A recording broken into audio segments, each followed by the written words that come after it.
budget ng Pilipinas ay hawak lang ng dalawang tao. Hawak lang siya ni Congressman Zaldico at ni Congressman Martin Romualdez. Yan ang katotohanan. Nagulat ako, may humingi. Magkano ba ang amin dyan? Magkano ba ang amin dyan? So sinabi ko, hindi pwede ito.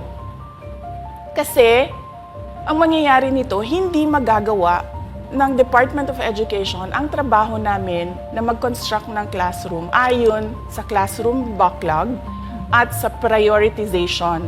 So sinabihan ko yung isang congressman, sabihan ninyo si Martin Romualdez na hindi pwede chap-chapin ang classroom construction na 5 billion.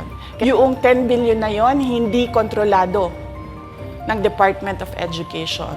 Controlled yon ni Congressman Zaldico at Congressman Martin